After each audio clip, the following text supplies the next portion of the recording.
السلام علیکم دوستو، کیسے ہو آپ سب؟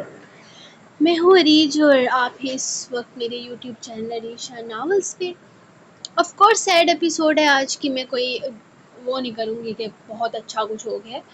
تو بات یہ ہے گائز، تب آپ لوگ کہہ رہے ہو کہ رویام کی کہانی لاؤ. اب جب چانسز بن رہے ہیں رویام کی کہانی لے کر آنے کے، تب آپ لوگ کہہ رہے ہو کہ ہمارے یارم کو کچھ نہیں ہونا چاہیے.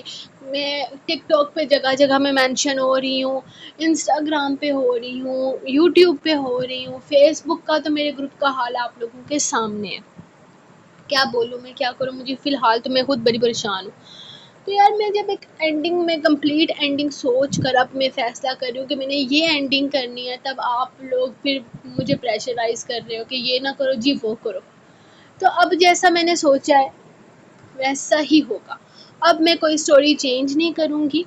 اور جہاں تک بات ہے یارم کی، تو یار کردار ہی ہے نا، تو اتنا آپ وہ نہ ہو. باقی تھوڑا پیار دکھا دو یار. اتنا ناول پر آپ نے پیار دکھایا، اب اینڈ پہ آ کر آپ لوگ اس طرح سے کر رہے ہو. آج کی ایپیسوڈ شروع کرتی ہوں. لاسٹ ایپیسوڈ کا پارٹ 1 ہے یہ، اور پرسوں لاسٹ ایپیسوڈ کا پارٹ 1 آئے گا اور 2 آئے گا، اور 7 تاریخ کو لاسٹ پارٹ آئے گا. تو میں انشاءاللہ 7 تاریخ کو جو بھی ہوگا آپ کے سامنے ہوگا ناول، بلکہ باقی آج کی قسط پہ بھی آپ لوگوں کو اندازہ ہو ہی جائے گا کہ آگے ناول میں کیا ہونا ہے. جنون یارم آخری قسط پارٹ 1، تحریر عریج شاہ. یارم کی حالت انتہائی نازک تھی. ڈاکٹر نے اس کی گردن پر الٹا ہاتھ رکھتے ہوئے اس کی سانسوں کو چیک کیا تھا، اور پھر اس کا منہ کھولتے ہوئے اس کے لبوں کے سامنے اپنا ہاتھ رکھا. پھر اس کی نس کو ٹٹولنے لگا، اور پھر اچانک ہی اس نے شور مچاتے ہوئے اسے آپریشن تھیٹر کی طرف لے جانے کا حکم دیا تھا. اس کی ٹیم تیزی سے کام کرنے لگی تھی. اسے آپریشن تھیٹر کی طرف لے جاتے ہوئے ڈاکٹر نے ساتھ ہی ساتھ انہیں پولیس کو بلانے کے لیے کہا تھا، کیونکہ یہ قتل کا کیس تھا اور ڈاکٹر اس کیس پر اس طرح سے ہاتھ رکھنے کو تیار نہیں تھے. ہزر کی جیب میں کب سے اس کا فون تھر تھرا رہا تھا. کون فون کر رہا تھا، کیوں کر رہا تھا، اسے کوئی لینا دینا نہیں تھا. اس وقت اسے صرف اور صرف یارم کی پرواہ تھی. جبکہ لیلا اور شارف کا فون بھی معصومہ اور شارف کا فون بھی مسلسل بج رہا تھا. دیکھیں، جب تک پولیس بیچ میں انوالو نہیں ہوتی، ہم علاج شروع نہیں کر سکتے.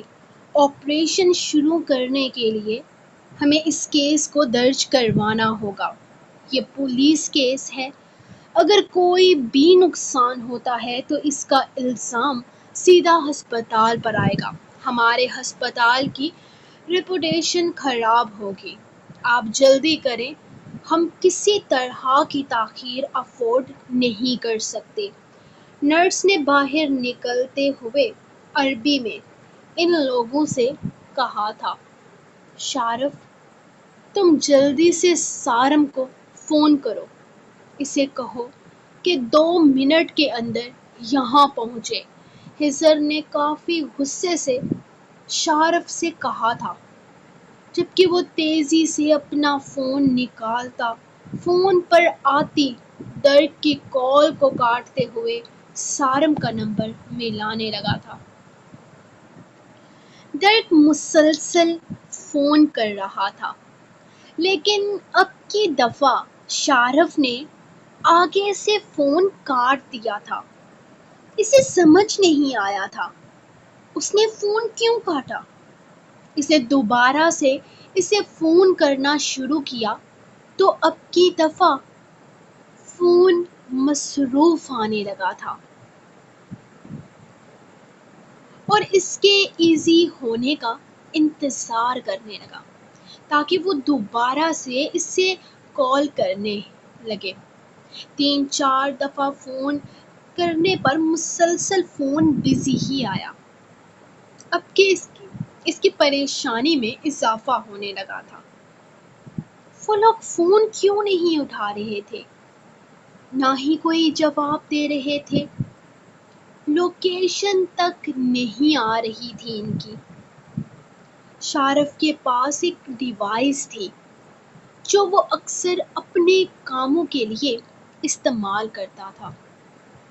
اسے کسی کی بھی لوکیشن ٹریس کروانی ہو تو بس وہ شارف کے موبائل پر اس آدمی کی ڈیٹیلز سینڈ کر دیتا تھا اور شارف ساری معلومات نکال کر اس کے حوالے کر دیتا تھا۔ لیکن اب اسے شارف کی ہی لوکیشن چاہیے تھی۔ وہ تب تک روح کے سامنے نہیں جا سکتا تھا جب تک یارم کی کوئی خبر نہ مل جاتی۔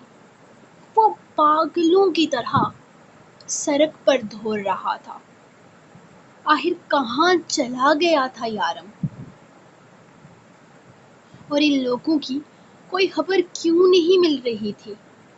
یا اللہ، سب کچھ ٹھیک ہو، یارم کو کچھ نہ ہوا ہو۔ اگر یارم کو کچھ بھی ہو گیا تو روح کا کیا ہوگا؟ یہ لوگ فون کیوں نہیں اٹھا رہے؟ ایک دفعہ فون کر کے اپنی خیر خیریت کے بارے میں تو بتا دیں۔ وہ تھک ہار کر فون گاڑی کی سیٹ پر پھینکتا گاڑی سے باہر نکل آیا تھا۔ صرف ایک دفعہ اگر فون اٹھا کر بتا دیں کہ وہ لوگ کہاں ہیں تو کیا ہو جائے گا؟ وہ پریشانی سے سوچ رہا تھا۔ تھک ہار کر اس نے ایک دفعہ پھر سے فون اٹھا کر کبھی شارف کا تو کبھی لیلا کا، کبھی ہزر کا تو کبھی معصومہ کا نمبر ملانے لگا تھا۔ کال لگ رہی تھی لیکن کوئی بھی اٹھا نہیں رہا تھا اور اب اس کا سر درد سے پھٹنے لگا تھا۔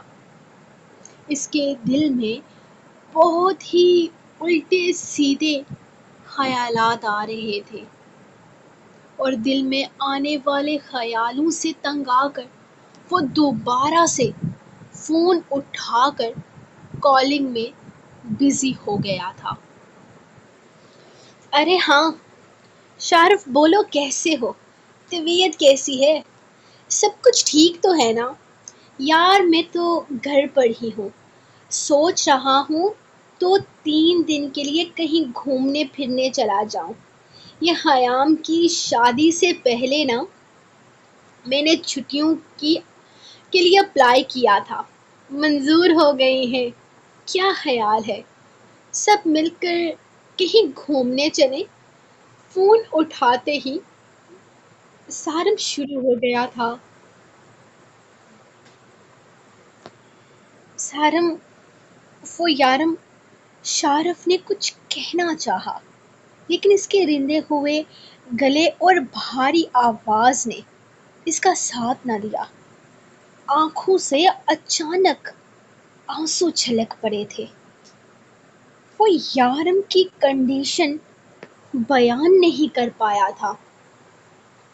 شارف، کیا ہوا ہے؟ تم ٹھیک تو ہو نا؟ سب کچھ ٹھیک ہے نا؟ کہاں ہو تم اس وقت؟ تم رو رہے ہو؟ وہ بے یقینی سے پوچھنے لگا تھا۔ یارم ہسپتال میں ہے اور بہت بری حالت میں ہے اس کی۔ تم پلیز یہاں آ جاؤ، بہت گولیاں لگی ہیں، اس کی حالت ٹھیک نہیں ہے۔ ڈاکٹر کہتے ہیں کہ یہ پولیس کیس ہے، تم نہیں آؤ گے تو علاج شروع نہیں ہوگا، تم جلدی کرو۔ وہ بس بولتا چلا گیا تھا۔ اس نے سانس روکتے ہوئے یہ الفاظ کہے تھے۔ اپنی بات ختم کرتے ہوئے اس نے گہرا سانس لیا تو سارم جیسے ہوش کی دنیا میں لوٹ کر آیا تھا۔ کچھ نہیں ہوگا یارم کو، شارف میں بس ابھی نکل رہا ہوں۔ کون سے ہسپتال میں ہو تم؟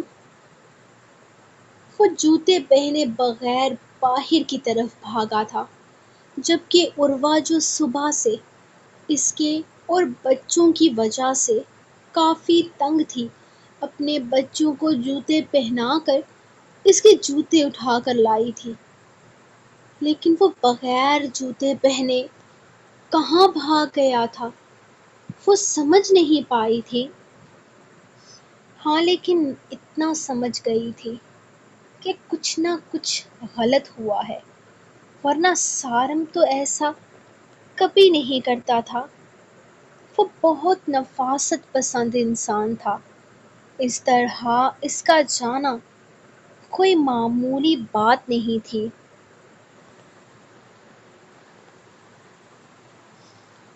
مجھے یہ نمبر ٹریس کر کے بتائیں کہ اس وقت یہ نمبر کہاں پر موجود ہے۔ درک سیدھا ٹریسنگ آفس آیا تھا، اب کوئی حل نہیں تھا۔ ان لوگوں کے بارے میں کچھ بھی پتہ نہیں چل رہا تھا اور وہ مزید وقت برباد نہیں کرنا چاہتا تھا۔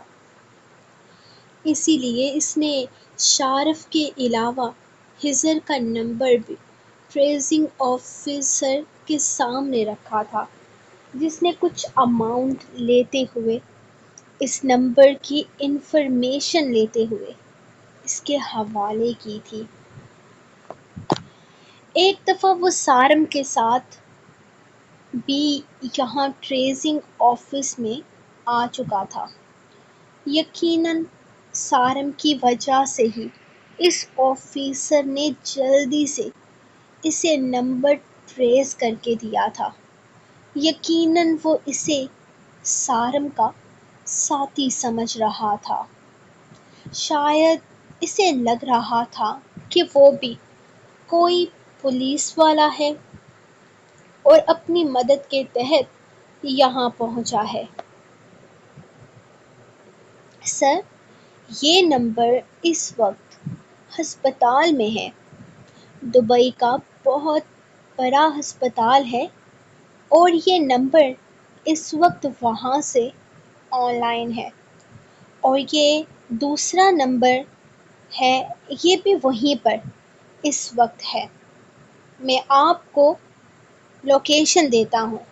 وہ لیپ ٹاپ پر تیزی سے انگلیاں چلاتے ہوئے اس سے عربی میں کہہ رہا تھا، اور تقریباً 10 منٹ کے اندر ہی وہ ساری انفارمیشن نکال کے اس کے حوالے کرنے لگا۔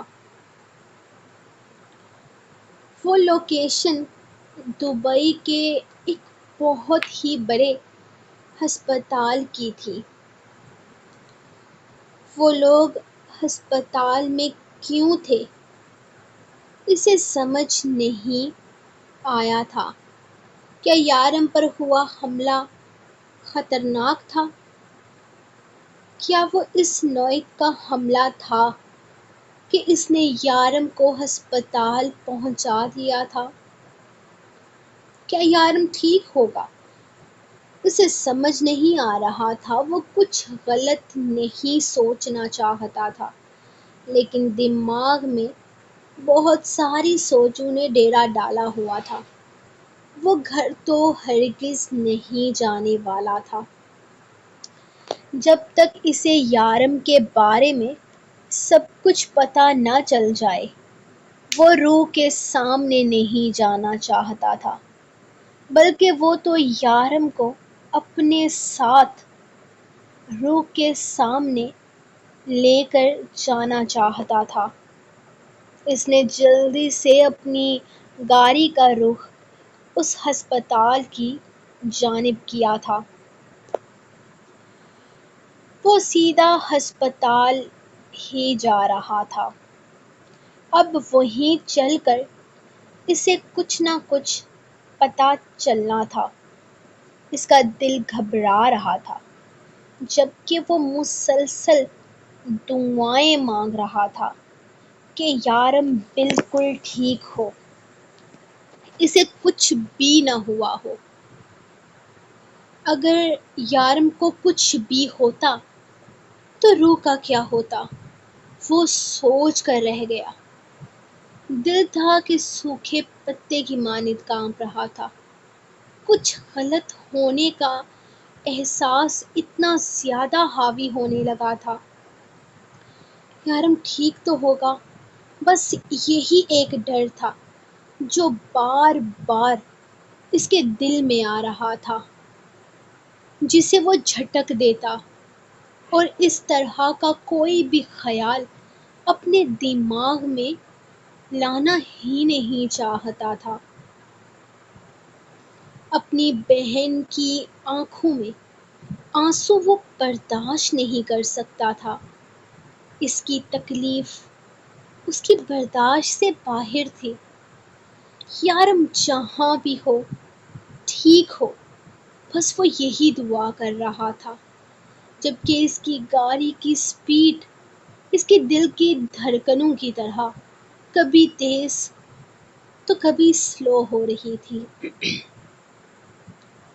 جبکہ روح کی حالت تو وہ سوچنا بھی نہیں چاہتا تھا۔ اگر یارم کو کچھ ہوتا تو اس کی بہن کا کیا ہوتا؟ اس کی معصوم بہن تو دیوانی تھی اس کی۔ وہ یارم پر کسی طرح کا خطرہ برداشت نہیں کر سکتا تھا۔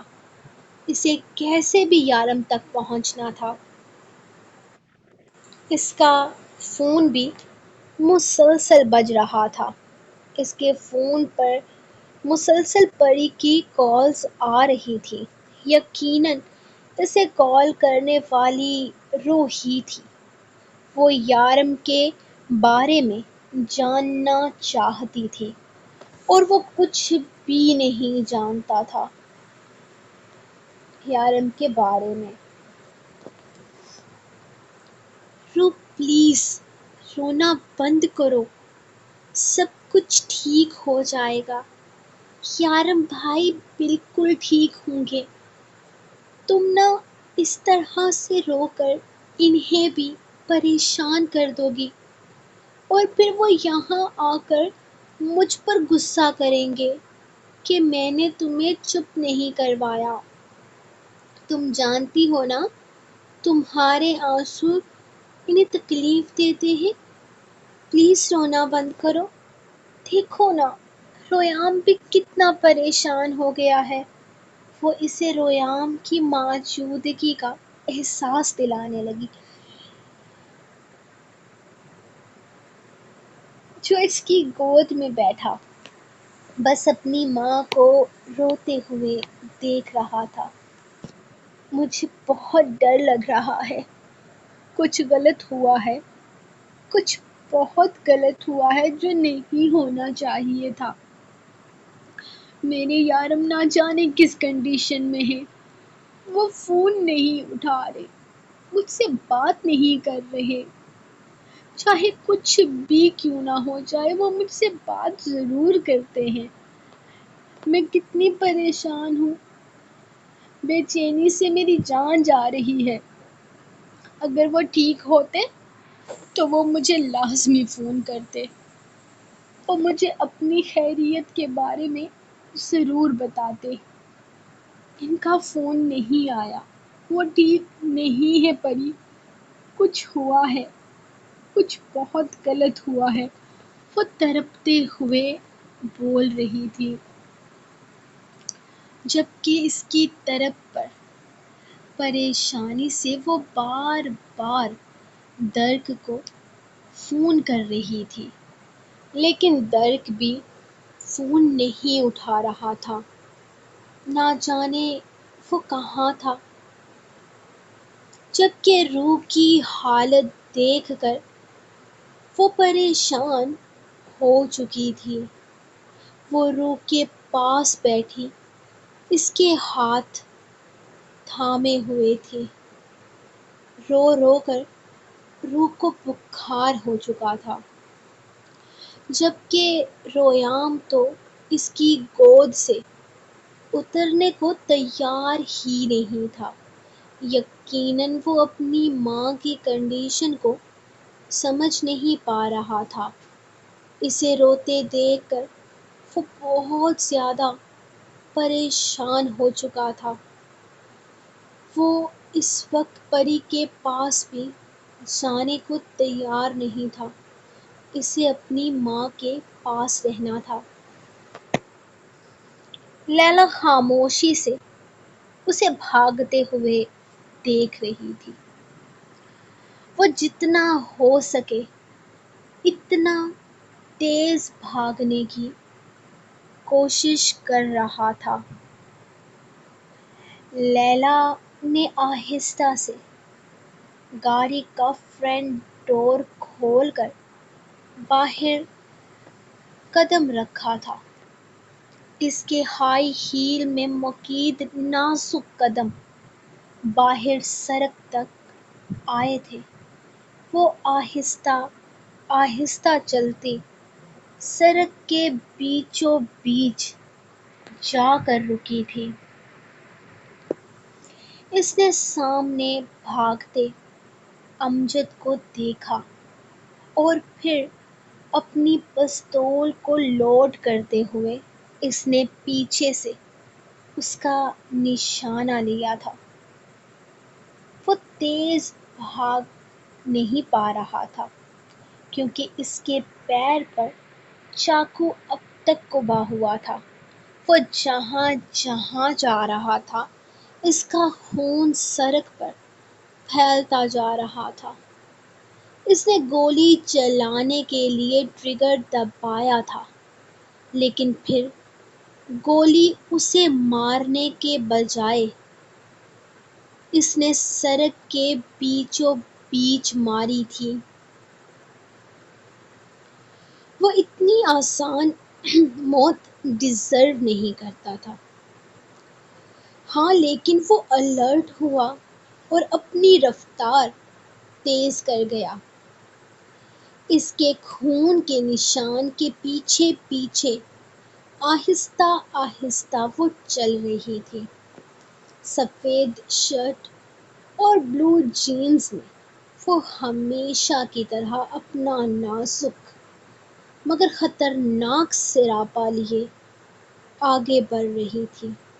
سامنے گلی سے وہ مڑ چکا تھا، لیکن لیلا کے اطمینان میں کسی طرح کا فرق نہیں آیا تھا۔ وہ اب بھی بالکل آہستہ آہستہ چل رہی تھی۔ اس کی چال میں ایک ادا تھی جو اسے دوسروں سے منفرد بناتی تھی۔ وہ چلتے ہوئے اس گلی کے کارنر تک آئی تو دیکھا دوسری گلی بالکل سنسان تھی، لیکن آدھی گلی میں خون کے نشان ختم ہو گئے تھے۔ وہ ایک دفعہ پھر سے چلتی ہوئی خون کے نشانوں پر قدم رکھتی ایک جگہ آ کر رک گئی تھی۔ اس نے اندازہ لگایا کہ امجد کی دور یہیں تک تھی۔ وہ یہیں کہیں چھپا ہوا تھا۔ وہیں رک کر اس نے سامنے کی طرف دیکھا جب اچانک ہی پیچھے سے آتے امجد نے اس پر چاقو سے حملہ کرنا چاہا۔ یہ چاقو یقیناً اس نے اپنی ٹانگ سے نکالا تھا۔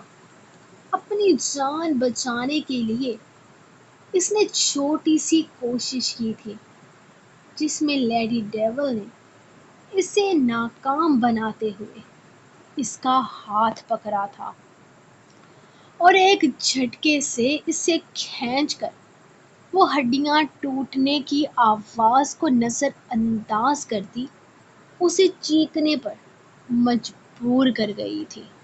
وہ درد سے کہرا رہا تھا، لیکن لیلا نے ایک زوردار تھپڑ اس کے منہ پر دے مارا۔ چپ! میں نے کیا کہا تھا تم سے کہ مجھے آواز پسند نہیں، اریٹیشن ہوتی ہے مجھے۔ سمجھ نہیں آیا تھا؟ میں ڈیول نہیں، لیڈی ڈیول ہوں۔ میرے ہاتھوں مرنے والے بھی میرے رولز کے مطابق مرتے ہیں۔ وہ ایک جھٹکے سے اس کے بالوں کو پکڑتی خود سے ڈبل جسمانیت کے آدمی کو ایک جھٹکے میں گھسیٹ چکی تھی۔ وہ مضبوط نہیں تھی، اسے مضبوط بنایا گیا تھا۔ اسے ایسے حالات کے لیے تیار کیا گیا تھا۔ اس نے اس کی گردن کو ایک جھٹکا دیتے ہوئے اسے اپنے قدموں میں بیٹھنے پر مجبور کیا تھا، اور پھر اس نے سامنے سڑک پر پڑے چھوٹے سے رسی کے ٹکڑے کو دیکھا۔ وہ اس ٹکڑے کی طرف چل کر آتی وہاں سے اس رسی کو اٹھا چکی تھی۔ مجھے کتے پالنے کا شوق نہیں ہے، لیکن تم جیسے کتوں کو میں کچھ وقت کے لیے اپنے پاس رکھنا پسند کرتی ہوں۔ وہ رسی اس کی گردن میں ڈالتے ہوئے اسے گھسیٹنے لگی تھی۔ گردن پر درد ہوتے پا کر امجد اس کے ساتھ گھسیٹتا ہوا جا رہا تھا۔ اس کا ایک ہاتھ زمین پر لٹک رہا تھا۔ کنی سے اس کی ہڈی یقیناً ٹوٹ چکی تھی، جبکہ اس میں اتنی ہمت نہیں تھی کہ وہ لیلا پر دوسرا حملہ کر پاتا،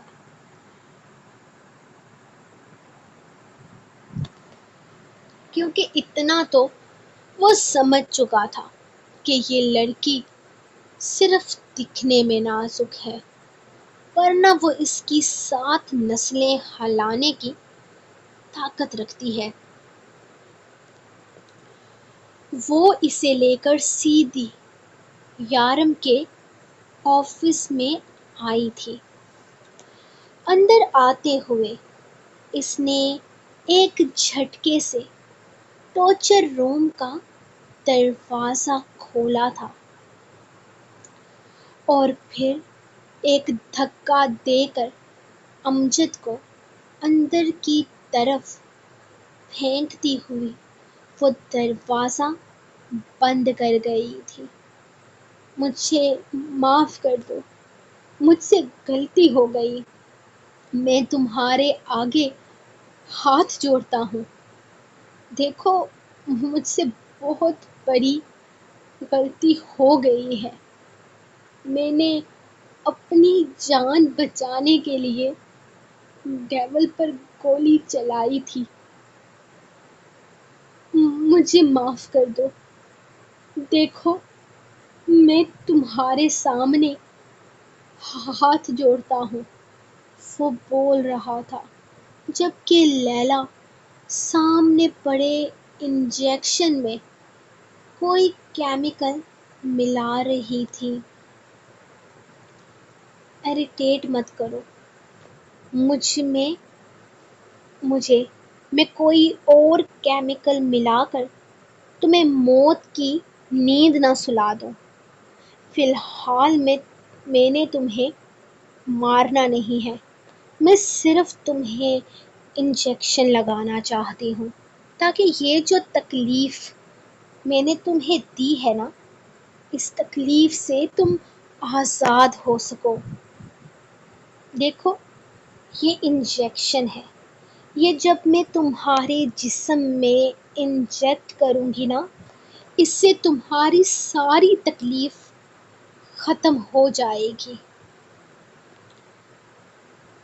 تمہیں کچھ بھی ہو، تمہارا ہاتھ کٹے، تمہارا بازو ٹوٹے، تمہارا سر پھوٹے، تمہیں گولی لگے، تمہیں کسی طرح کی کوئی تکلیف محسوس نہیں ہوگی، تمہارا جسم سن ہو جائے گا، تمہاری کوئی بھی چوٹ تمہیں صرف اندرونی نقصان پہنچائے گی، اور اس چوٹ سے اگر تمہارے نصیب میں موت لکھی ہوئی تو وہ تمہیں مل جائے گی، لیکن تم درد سے نہیں گزرو گے۔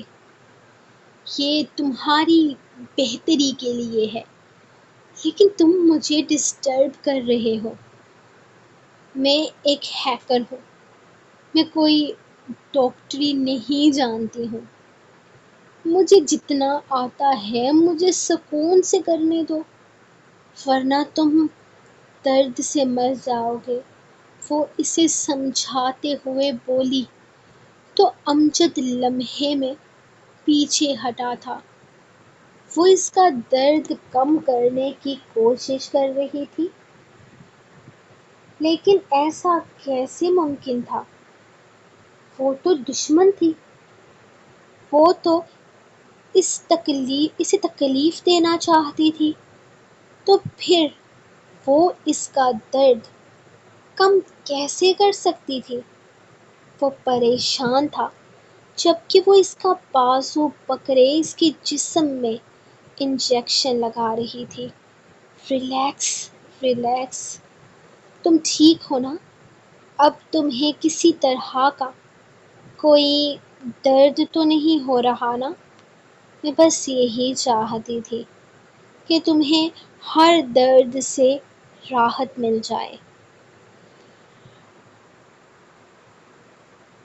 کیونکہ میں نے تمہیں بتایا تھا نا، مجھے اریٹیشن ہوتی ہے جب کوئی چیختا ہے، چلاتا ہے، تو مجھ سے برداشت نہیں ہوتا۔ بس اسی لیے میں تمہاری تکلیف برداشت نہیں کر پا رہی تھی۔ یہاں اس کرسی پر بیٹھو، تم زمین پر کیوں بیٹھے ہو؟ وہ اس کا دوسرا بازو پکڑ کر اسے کرسی پر بٹھا چکی تھی۔ وہ بالکل ریلیکس تھی، لیکن امجد کو سمجھ نہیں آ رہا تھا کہ یہ لڑکی اس کی مدد کیوں کر رہی ہے۔ ویسے تمہارے ذہن میں یہ بات آ رہی ہوگی نا کہ میں تمہاری مدد کیوں کر رہی ہوں؟ وہ سائیڈ پر رکھے یارم کے بلیڈ کو نکالتے ہوئے کھولنے لگی تھی، اور ساتھ ہی ساتھ وہ اس سے باتیں بھی کر رہی تھی جیسے وہ اس کے بچپن کا دوست ہو اور اس کے ہر سوال کا جواب دے گا۔ لیکن اسے لیلا کا جواب تو دینا تھا۔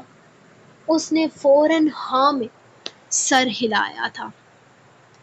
مطلب تم جاننا چاہتے ہو کہ میں تمہیں درد سے آزادی کیوں دلوا رہی ہوں؟ اس نے حیرت سے پوچھا، تو لیلا کے اس طرح کے ری ایکشن پر وہ پریشان ہوا تھا۔ کتنے پاگل آدمی ہو تم! موت تمہارے سر پر کھڑی ہے اور تمہارے دماغ میں پہیلیاں چل رہی ہیں کہ میں تمہیں کیوں درد سے بچانا چاہتی ہوں۔ بے وقوف آدمی، خدا کا شکر ادا کرو کہ میں تمہیں درد سے دور کر رہی ہوں۔ تم الٹی سیدھی فضول سوچیں پال کے بیٹھے ہو۔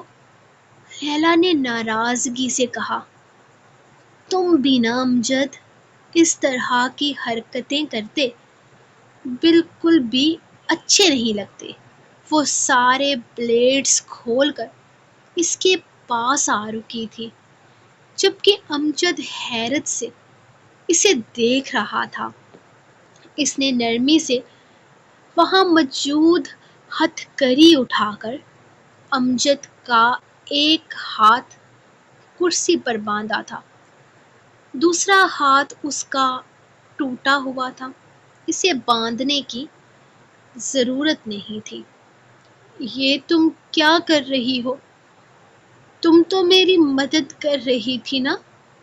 وہ گھبرا کر اس سے پوچھنے لگا۔ او ریلی، میں دشمن کی مدد کروں گی؟ تمہیں سچ میں لگتا ہے میں تمہاری مدد کر رہی ہوں؟ اس نے حیرت سے پوچھا، جبکہ اس کا پل پل بدلتا روپ اسے سمجھ نہیں آ رہا تھا۔ جب اچانک آہستہ سے لیلا نے یارم کے بلیڈ سے اس کے ماتھے پر لکیر بنائی تھی۔ خون اس کی آنکھوں کے سامنے سے ٹپک رہا تھا، لیکن اس کے جسم میں کسی طرح کا کوئی درد نہیں ہوا۔ درد ہوا؟ تمہیں درد ہوا؟ تمہارا خون بہہ رہا ہے؟ اس نے اس سے پوچھا تو امجد نے فوراً نفی میں سر ہلایا تھا۔ اسے کسی طرح کی کوئی تکلیف نہیں ہو رہی تھی۔ اس کے اندر سے درد کا احساس ختم ہو چکا تھا۔ یہ کیمیکل انجیکشن تھے جو جنگوں میں لڑتے فوجیوں کو دیے جاتے تھے تاکہ جنگ کے دوران درد سے بے حال ہو کر وہ اپنا اصل مقصد بھول نہ جائیں۔ یارم اور اس کی ٹیم اکثر ان انجیکشنز کا استعمال کرتی تھی جب وہ انتہائی زخمی حالت میں ہوتے تھے۔ اکثر وہ کہیں جاتے تو وہ یہ انجیکشنز اپنے ساتھ لے جاتے تھے، کیونکہ کبھی بھی ان پر حملہ ہو سکتا تھا اور وہ اپنے آپ کو ہر طرح سے تیار رکھتے تھے۔ اس نے آہستہ سے اس کے ماتھے کے آدھے انچ سے بھی کم فاصلے پر دوسری لائن بنائی تھی۔ ریلیکس، تمہیں درد نہیں ہوگا، بالکل بھی درد نہیں ہوگا۔ ذرا سی چبھن، جیسے کوئی سوئی چبھی ہو، اتنی سی تکلیف ہوگی تمہیں۔ وہ ایک دفعہ پھر سے اس کے ماتھے پر لکیر بنانے لگی تھی، جبکہ امجد کو اس لڑکی سے خوف سا محسوس ہو رہا تھا۔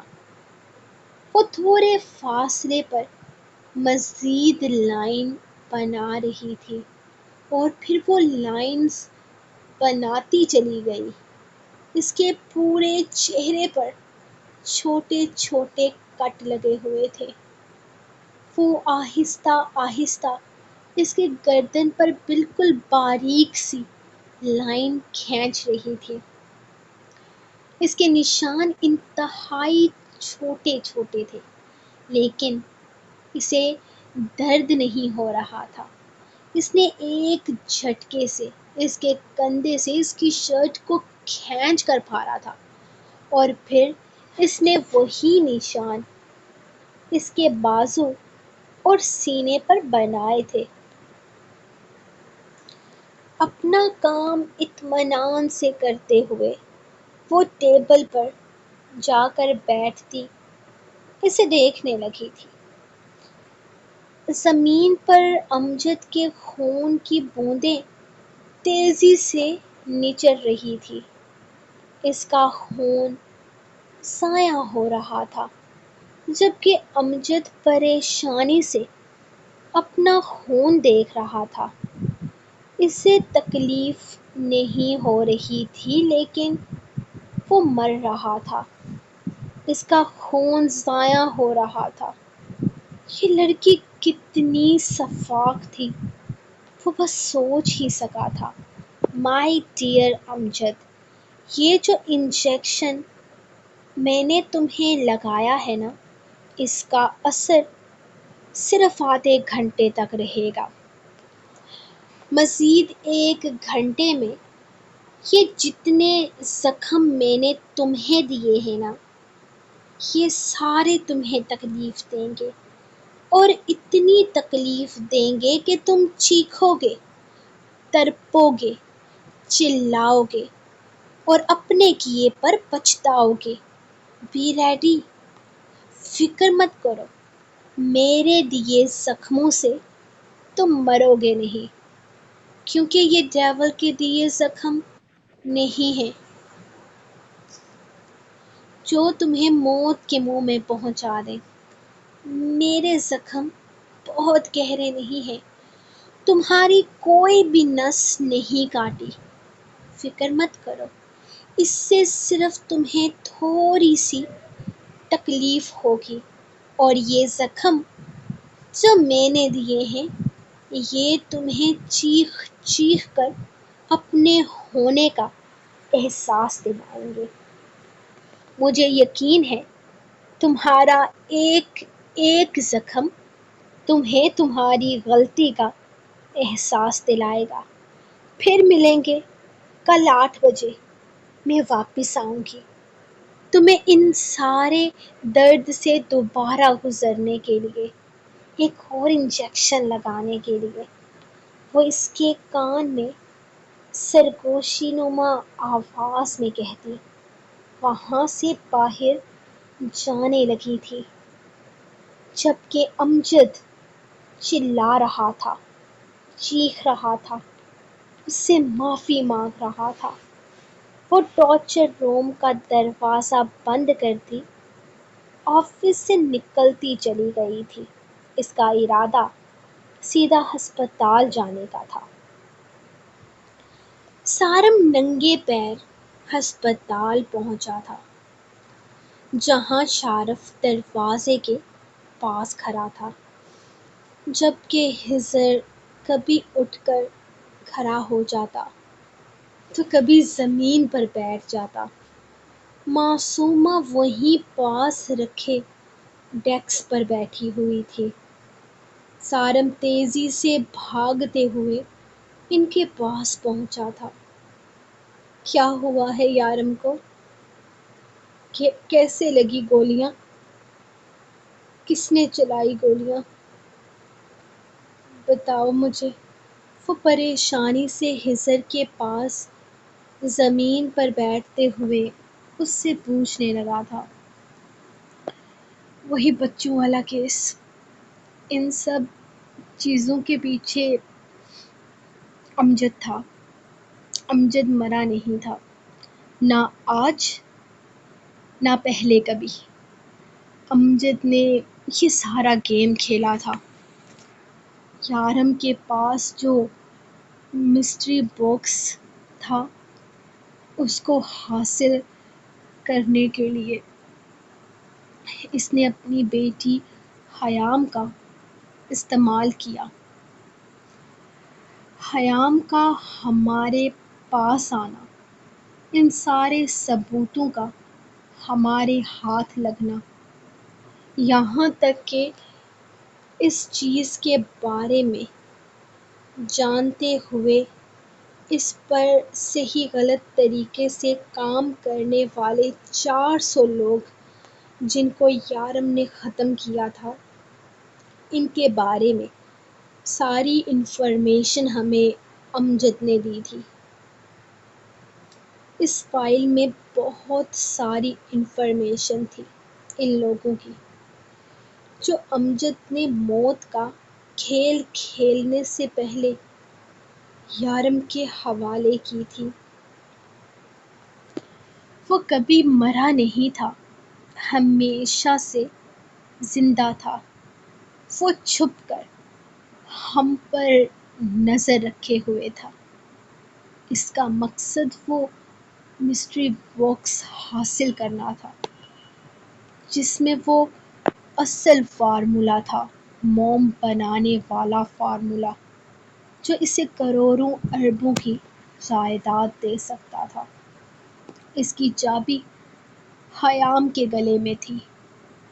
خیام عمرہ کرنے سعودیہ عرب کی فلائٹ میں جا رہی تھی جب کوئی آدمی اس سے ٹکرایا اور اس کے گلے سے وہ لاکٹ چوری کر لیا۔ یارم نے اپنے پاس موجود مسٹری باکس میں ایک ہڈن کیمرہ لگایا تھا جس کی مدد سے وہ جان گیا کہ یہ سب کچھ کرنے والا امجد ہے، بلکہ یہ کہوں کہ اسے پہلے سے ہی امجد پر شک تھا تو غلط نہیں ہوگا۔ وہ امجد کو ننگے ہاتھوں پکڑنا چاہتا تھا، سو ہم لوگوں سے 20 منٹ پہلے وہ وہاں پہنچا۔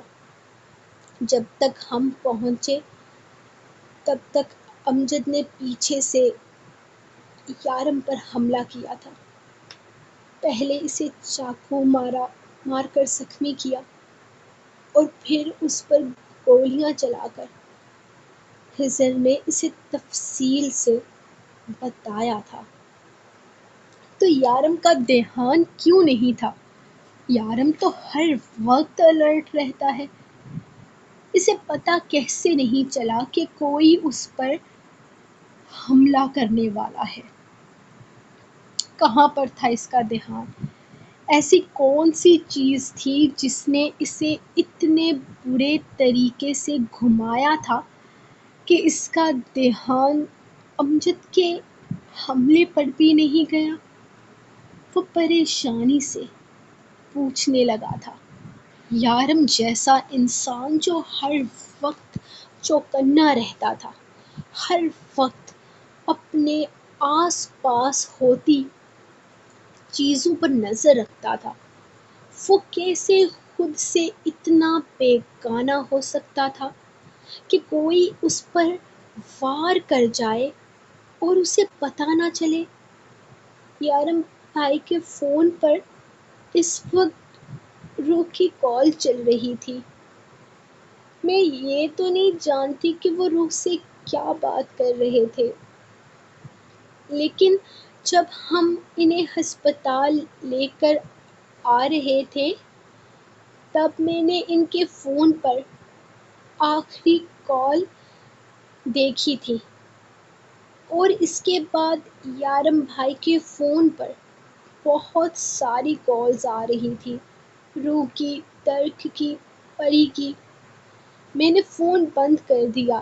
معصومہ اسے بتاتے ہوئے یارم کا فون اس کے حوالے کرنے لگی جو اس نے اپنے ہاتھ میں مضبوطی سے پکڑا ہوا تھا۔ یہی چیز میں اسے سمجھاتا تھا، کام اور گھر کو الگ رکھو، روح کو کام کے ٹائم پر فون مت کرو۔ یہی چیز میں اسے سمجھاتا تھا کہ روح کو اور کام کو الگ رکھو، ایک دائرہ بناؤ، لیکن اس نے میری بات نہیں سنی۔ وہ ہمیشہ سے یہی کرتا ہے۔ اس کے لیے سب سے پہلی پریورٹی اس کی روح ہے۔ یقیناً اس نے روح کو جواب دینا ضروری سمجھا ہوگا۔ اس کی بات سنتے ہوئے اسے امجد کا خیال نہیں رہا ہوگا اور امجد نے اس پر حملہ کر دیا۔ جب وہ روح سے بات کرتا ہے تب وہ دبئی کا ڈان نہیں ہوتا، وہ ڈیول نہیں ہوتا، وہ صرف روح کا یارم ہوتا ہے۔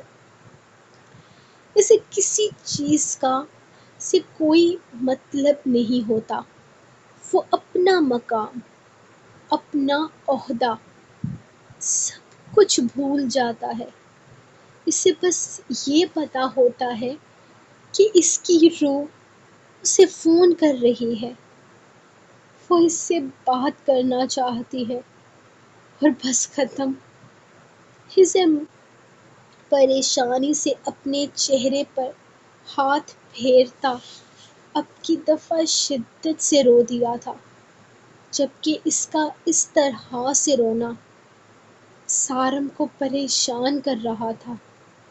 وہ اتنا تو سمجھ چکا تھا، یہ معاملہ کوئی چھوٹا موٹا معاملہ نہیں ہے۔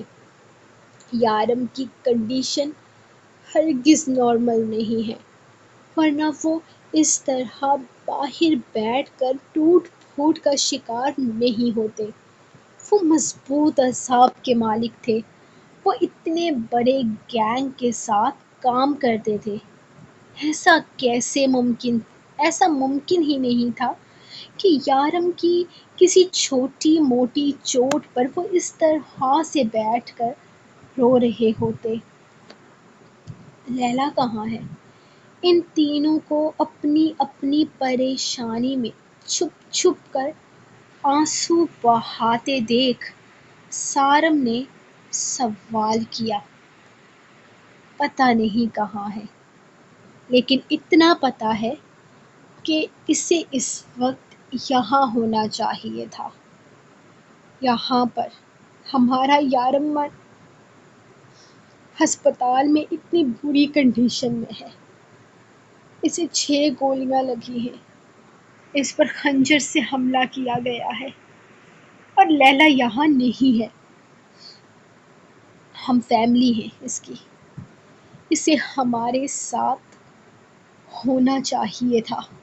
ہزر کے لہجے میں اتنا غصہ تھا کہ اگر لیلا اس کے سامنے ہوتی تو یقیناً وہ اس پر تھپڑوں کی بارش کر دیتا۔ وہ کہاں تھی؟ کیوں اب تک یہاں نہیں تھی؟ وہ سب ٹوٹ پھوٹ کا شکار تھے، وہ رو رہے تھے، تڑپ رہے تھے۔ یارم مر رہا تھا اور وہ اس کے پاس نہیں تھی۔ سب کچھ جانتے ہوئے وہ یہاں نہیں تھی۔ وہ کیوں یہاں نہیں تھی؟ یہ سوال اسے بری طرح سے جھنجھوڑ رہا تھا۔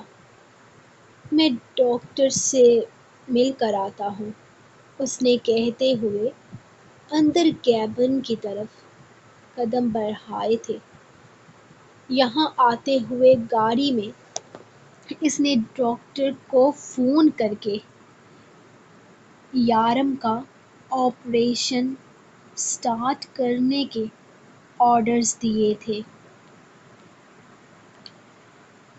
کیونکہ شارف نے اسے فون پر بتایا تھا کہ یارم کی کنڈیشن ہرگز ایسی نہیں ہے کہ اس کے آپریشن کو روکا جا سکے۔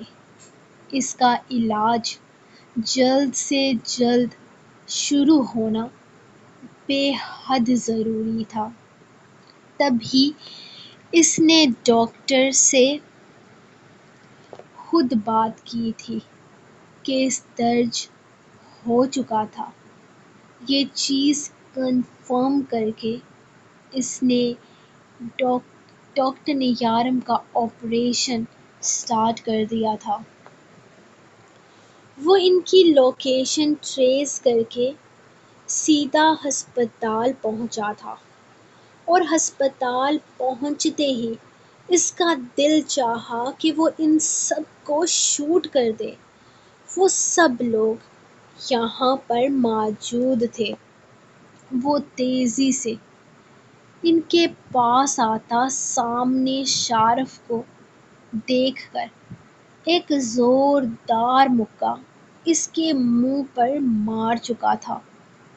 غصے سے اس کا برا حال ہو رہا تھا۔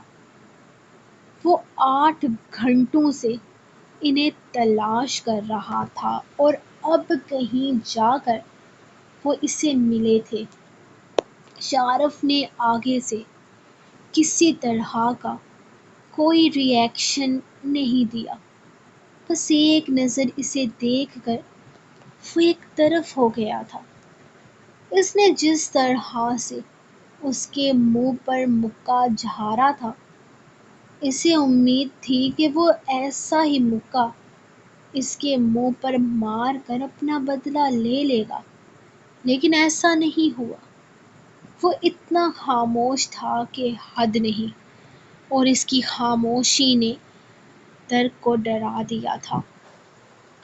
جبکہ خضر ایک طرف زمین پر بیٹھا ہوا تھا، معصومہ اوپر ڈیسک پر تھی، اور سارم بنا جوتوں کے وہاں موجود تھا۔ اپنے موبائل چیک کرو، صبح سے میں تم لوگوں کو فون کر کر کے پاگل ہو رہا ہوں۔ تم لوگوں کو ذمہ داری کا احساس ہے کچھ؟ یہ فون رکھے ہوئے کیوں ہے تم لوگوں نے؟ وہاں رو رو کر پاگل ہو رہی ہے۔ اسے یارم کے پاس جانا ہے۔ میں آفس گیا تو تم لوگوں کو ڈھونڈا، فون لگنے کے باوجود تم لوگ فون نہیں اٹھا رہے۔ ٹریسنگ سینٹر سے تم لوگوں کے نمبر کی لوکیشن لے کر یہاں پہنچا ہوں۔ یارم کہاں ہے اور کس حالت میں ہے؟ کیا ہوا ہے یارم کو؟ روح کو بہت عجیب طرح کے خیال آ رہے ہیں۔ کیا اس پر کوئی حملہ ہوا ہے؟ تم لوگ یہاں ہسپتال میں کیوں ہو اور اس طرح سے منہ بند کر کے کیوں کھڑے ہو؟ بتاؤ گے مجھے؟ وہ چلا رہا تھا ان لوگوں پر، جبکہ کسی میں بھی اتنی ہمت نہیں تھی کہ وہ اس کے غصے کا یا پھر اس کے چلانے کا کوئی جواب دے پاتے۔ معصومہ نے سامنے دروازے کی طرف اشارہ کیا تھا۔ یارم کو 6 گولیاں لگی ہیں، اندر آپریشن چل رہا ہے۔ خضر نے بڑی مشکل سے یہ لفظ ادا کیے تھے، جبکہ درد کا تو منہ اچانک بند ہوا تھا۔ جب اچانک ڈاکٹر آپریشن تھیٹر سے باہر نکلا تھا، خضر تیزی سے اٹھ کر اس کے پاس گیا تو شارف بھی الرٹ ہوا تھا، جبکہ سارم بھی ان کے پیچھے آیا تھا۔ ڈاکٹر، یارم کیسا ہے؟ وہ ٹھیک تو ہے؟ اس کی کنڈیشن دیکھیں۔ پیشنٹ کی حالت حد سے زیادہ خراب ہے۔ میں یہ نہیں کہوں گا کہ آپ کسی معجزے کی امید میں رہیں۔ میرا نہیں خیال کہ یہ کیس ہم لوگ ہینڈل کر پائیں گے۔ ان کے جسم سے 5 گولیاں پوری ملی ہیں، جبکہ ایک گولی ان کے جسم میں معدے کے بالکل نیچے پھٹ چکی ہے۔ میں نے اپنے 38 سال کے کیریئر میں اس طرح کا کیس پہلی دفعہ دیکھا ہے۔ شاید جس آدمی نے ان پر حملہ کیا ہے، اس نے نان سٹاپ گولیاں چلائی ہیں۔ ایک گولی نے دوسری گولی کو توڑ دیا ہے اور زہر پورے معدے پر بھی پھیل چکا ہے۔ آپ لوگ دعا کریں، ان کے بچنے کی کوئی امید نہیں ہے۔ میں آپ لوگوں کو کسی طرح کی جھوٹی امید نہیں دلواؤں گا، لیکن پھر بھی ہم اپنی کوشش کر رہے ہیں۔ باقی آپ لوگ امید اس سے لگائیں جو 7 زمینوں اور آسمانوں کا مالک ہے۔ ڈاکٹر اپنی طرف سے جواب دیتے ہوئے آگے انہیں کوئی امید دیے بغیر چلا گیا تھا۔ ہائی ہیل کے ٹک ٹک کی آواز بہت دور سے آ رہی تھی، جبکہ خضر سمجھ چکا تھا کہ یہ آواز کس کے جوتوں کی ہے۔ اس نے ایک نظر اٹھا کر کوریڈور سے اس طرف آتی لیلا کو دیکھا تھا۔ اس کی آنکھوں میں انتہائی سرخی تھی۔ اس نے غصے سے اٹھ کر تیزی سے اس کی طرف قدم بڑھائے تھے اور بنا سوچے سمجھے اس کے پاس آ کر اس کے خوبصورت منہ پر تھپڑوں کی بارش کرتی تھی۔ اس کی سفید شرٹ خون آلود ہو رہی تھی۔ وہ سمجھ چکا تھا کہ وہ کہاں تھی۔ ہزر، پاگل ہو چکے ہو تم، یہ کیا کر رہے ہو؟ سارم بھاگ کر اس کے پاس آیا تھا، کیونکہ ہزر اب غصے سے لیلا کے گلے کو اپنی مضبوط گرفت میں لے کر پوری شدت سے دبا رہا تھا۔ اس کا بس نہیں چل رہا تھا کہ وہ لیلا کو جان سے مار ڈالے۔ کیا کر رہا ہوں میں، کیا کر رہا ہوں؟ ختم کر رہا ہوں اس کو۔ تم جانتے ہو نا یہ کہاں تھی؟ نہیں، میں بتاتا ہوں۔ یہ اب تک وہاں یارم کے قاتل امجد کو موت کے گھاٹ اتار رہی تھی۔ اسے یہ خیال نہیں آیا کہ ہمارا یارم بھی مر رہا ہے، بلکہ یہ دشمنوں کو مار رہی تھی، کیونکہ یارم نے تو مر ہی جانا تھا، تو یارم کے سارے دشمنوں کو بھی یہ مار دینا چاہتی ہے، تاکہ یارم کے مرنے کے بعد خود یارم کی کرسی پر آ سکے۔ 1 سال پہلے اس کی برتھ ڈے پر یارم نے اعلانیہ کہا تھا کہ اگر وہ کبھی نہ رہا تو اس کی کرسی پر کسی اور کو بٹھایا گیا تو وہ لیلا ہوگی۔ یارم نے کہا تھا اس کے بعد ہماری بوس لیلا ہے۔ اس لیلا نے سوچا کہ یارم تو ویسے بھی مر رہا ہے، تو اسے مرنے دیتے ہیں، اس کے دشمنوں کو ختم کر دیتے ہیں، تاکہ اس کے ڈان بننے کے بعد اس کے راستے میں کوئی رکاوٹ نہ آئے۔ ہزر کے الفاظ تھے یا زہریلے خنجر، وہ اسے دیکھ کر رہ گئی تھی۔ ہزر، تم ایسا کیسے کہہ سکتے ہو؟ شارف نے اسے پیچھے ہٹاتے ہوئے سمجھانا چاہا تھا۔ پیچھے ہٹو شارف، یہ میرا اور میرے شوہر کا معاملہ ہے، کوئی بیچ میں بولنے والا کوئی نہیں ہوتا۔ یہ میرا اور تمہارا معاملہ نہیں ہے لیلا، بلکہ ہمارا کبھی کوئی معاملہ ہے ہی نہیں، کیونکہ تم جیسی مطلبی عورت سے میں کوئی تعلق نہیں رکھنا چاہتا۔ وہ غصے سے تہارا تھا، جبکہ لیلا بس اسے دیکھ کر رہ گئی تھی، بولی کچھ بھی نہیں۔ ہاں، وہ سب سے لڑ سکتی تھی، اگر کسی سے نہیں لڑ سکتی تھی تو وہ اپنے دل کے مکین سے۔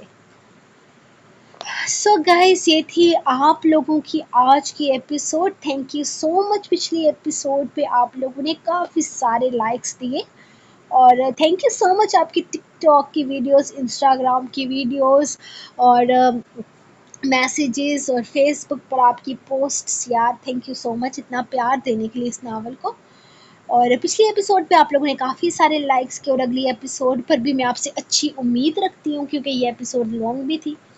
ویسے میں نے سوچا جاتے جاتے آپ لوگوں سے ایک چھوٹی سی فرمائش کروں، کیا پتہ آپ لوگ سن ہی لو، سب لوگ سبسکرائب کر لو۔ میں سوچ رہی تھی نا کہ میرا یوٹیوب کا چینل 52,000 کا ہو گیا ہے، تو کیا خیال ہے آپ لوگ میرے چینل کو 60 کے تک پہنچا سکتے ہو؟ بس ایک چھوٹی سی خواہش ہے، کوئی زور زبردستی نہیں ہے، دل چاہے تو کرو، دل نہ چاہے تو مت کرو، بس ایسے ہی ایک خیال آیا دماغ میں تو آپ لوگوں سے شیئر کر دیا۔ باقی اللہ آپ لوگ جتنا رسپانس دے رہے ہو میں راضی ہوں۔ آج کی ایپیسوڈ کو لائک کر دینا، اور سب کے کامنٹس ریڈ کرتی ہوں تو پیارا سا کامنٹ بھی لکھ دینا۔ باقی نیکسٹ ایپیسوڈ کل نہیں آئے گی، پرسوں آئے گی، اور پلیز کمنٹ میں مجھے گالیاں مت دینا، میں پہلے ہی بڑی بیمار سی بندی ہوں یار، آپ لوگوں کی بد دعاؤں نے مجھے اور بیمار کر دیا ہے۔ تو میں ملوں گی آپ کو پرسوں جنہوں نے یارم کے لاسٹ ایپیسوڈ کے سیکنڈ پارٹ کے ساتھ انشاءاللہ۔ تب تک کے لیے اپنی رائٹر کو دیں اجازت، اور دعاؤں میں یاد رکھیں۔ اللہ حافظ۔